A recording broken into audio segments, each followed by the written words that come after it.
ಡಾಲಾಯ್ತ್ ಅವರ ಸಾರಥ್ಯದಲ್ಲಿ the Friday times news. ಪೊಲೀಸರ ಮೇಲೆ ಹಲ್ಲೆ ಮಾಡಿ ಆರೋಪಿಯನ್ನ ಸಿನಿಮೀಯವಾಗಿ ಕರೆದೊಯ್ದ ದುಷ್ಕರ್ಮಿಗಳು. ಸರಣಿ ಕಳ್ಳತನ ಪ್ರಕರಣಕ್ಕೆ ಸಂಬಂಧಿಸಿದಂತೆ ಆರೋಪಿಯನ್ನ ಬಂಧಿಸಿ ಗಂಗಾವತಿಗೆ ಕರೆದುಕೊಂಡು ಹೋಗುವ ಸಂದರ್ಭದಲ್ಲಿ ಆರೋಪಿಯ ಸಂಗಡಿಗರು ಸಿನಿಮೀಯ ರೀತಿಯಲ್ಲಿ 4 ಪೊಲೀಸರ ಮೇಲೆ ಹಲ್ಲೆ ನಡೆಸಿ ಪರಾರಿಯಾದ ಘಟನೆ ನಗರದ ಬೆಟಗೇರಿಯ ರೈಲ್ವೆ ಅಂಡರ್ ಬ್ರಿಡ್ಜ್ ಬಳಿ ಶುಕ್ರವಾರ ರಾತ್ರಿ ನಡೆದಿದೆ. ಕೊಪ್ಪಳ ಜಿಲ್ಲೆಯ ಗಂಗಾವತಿ ಪಟ್ಟಣದ ಜಯನಗರದಲ್ಲಿ ನಡೆದಿದ್ದ ಸರಣಿ ಕಳ್ಳತನ ಪ್ರಕರಣಕ್ಕೆ ಸಂಬಂಧಿಸಿದಂತೆ ಆರೋಪಿಗಳ ಜಾಡು ಹಿಡಿದು ನಗರಕ್ಕೆ ಆಗಮಿಸಿದ್ದ ಗಂಗಾವತಿ ಶಹರ ಪೊಲೀಸ್ ಠಾಣೆಯ ಪೊಲೀಸರು ಸ್ಥಳೀಯ ಎಸ್ಎಂ ಕೃಷ್ಣ ನಗರದಲ್ಲಿ ವಾಸವಿದ್ದ ಅಮ್ಜದ್ ಅಲಿ ಇರಾನಿ ಅವನನ್ನ ವಶಕ್ಕೆ ಪಡೆದುಕೊಂಡು ಹೋಗುತ್ತಿದ್ದ ಸಂದರ್ಭದಲ್ಲಿ ಈ ಘಟನೆ ನಡೆದಿದೆ.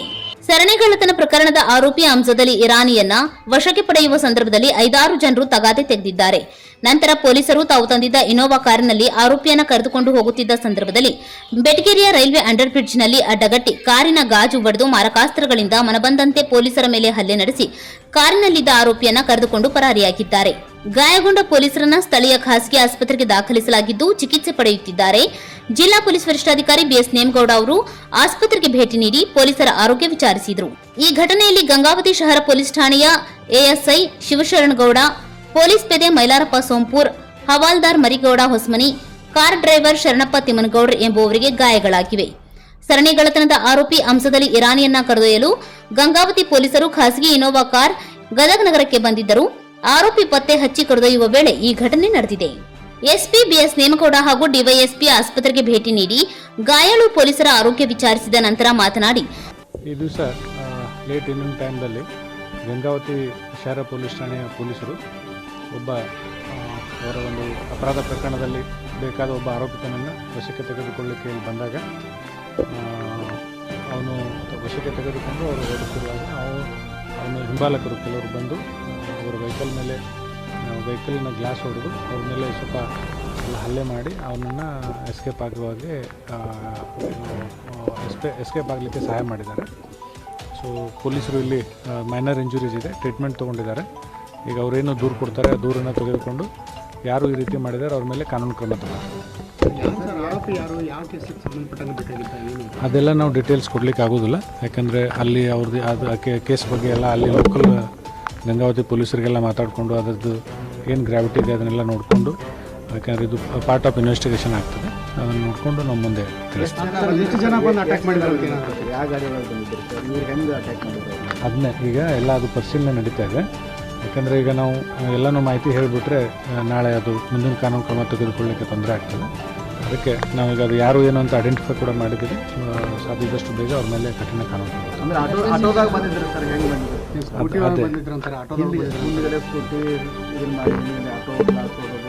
ನಾವು ಎಲ್ಲ ಅವ್ರನ್ನ ವಶಕ್ಕೆ ಪಡೆದುಕೊಂಡು ಖಚಿತ ಇನ್ಫಾರ್ಮೇಷನ್ ಖಚಿತಪಡಿಸ್ಕೊಂಡ ಮೇಲೆ ನಿಮಗೆ ಹೇಳಬೇಕಾಗ್ತದೆ. ಅಲ್ಲಿವರೆಗೆ ನಾವು ಅದ್ರ ಬಗ್ಗೆ ಏನು ಮಾಹಿತಿ ಇಲ್ಲ, ಇನ್ನೂ ತೆಗೆದುಕೊಂಡು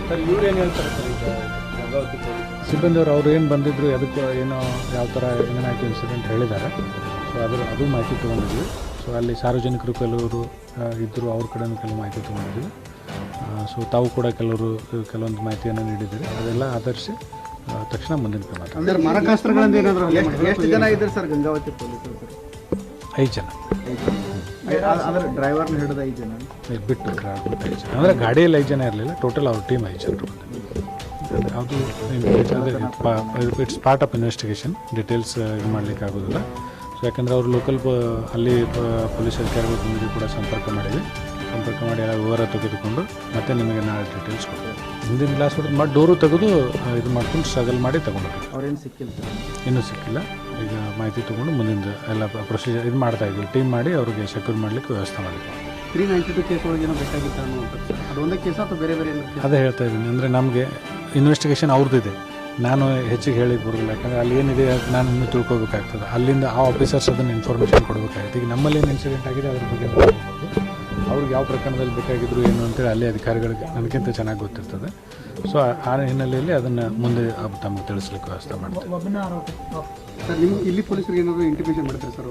ಇಂಟಿಮೇಷನ್ ಮಾಡಲಿಕ್ಕೆ ಬರ್ತಾ ಇದ್ರಂತ ಅವ್ರು ಪೊಲೀಸ್ ಠಾಣೆಗೆ ಈ ಥರ ತೊಗೊಂಡು ಹೋಗ್ತಾ ಇದೀವಿ ಅಂತ. ಮೀನ್ವೈಲ್ ಇದು ಘಟನೆ ಆಗಿದೆ.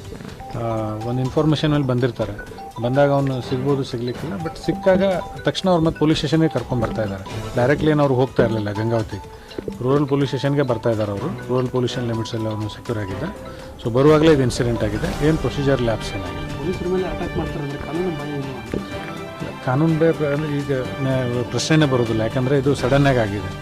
ಅವರು ಈಗ ನಮ್ಮದು ಹೊರಗಡೆಯಿಂದ ಬಂದು ಅವರು ಇದು ಮಾಡಿದ್ದಾರೆ. ಅದು ಏನು ಆಯಿತು, ಯಾವ ಥರ ಆಯಿತು, ನಾವು ಕೂಡ ಇನ್ವೆಸ್ಟಿಗೇಷನ್ ಮಾಡ್ಬೋದು. ಈಗ ನಮ್ಗೆ ಗೊತ್ತಿದ್ದು ಈ ಥರ ಆಗಿತ್ತು ಅಂತಂದರೆ ಅದು ನಾವು ಹೇಳ್ಬೋದಿತ್ತು. ಕಾನೂನು ಭಯ ಅವ್ರಿಗೆ ಹೇಗೆ ಮುಟ್ಟಿಸ್ಬೇಕು ಹಾಗೆ ಮುಟ್ಟಿಸ್ತೀವಿ, ಆಯಿತಾ. ಯಾರಿಗೂ ಅದರ ಎಕ್ಸ್ಪೈರ್ ಮಾಡೋ ಅವಶ್ಯಕತೆ ಏನು ಇದಿಲ್ಲ, ಏನು ಆ ಅವಕಾಶ ಕೊಡೋದಿಲ್ಲ.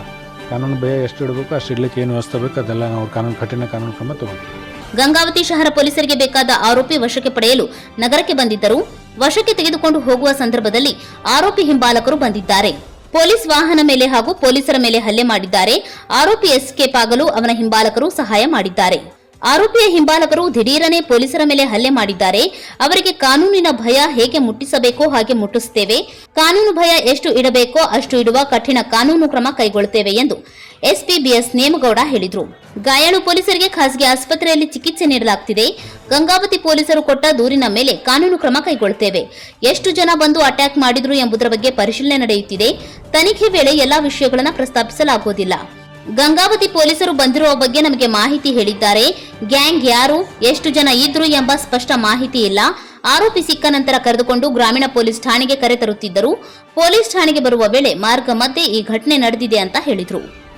The Friday times news Gadag.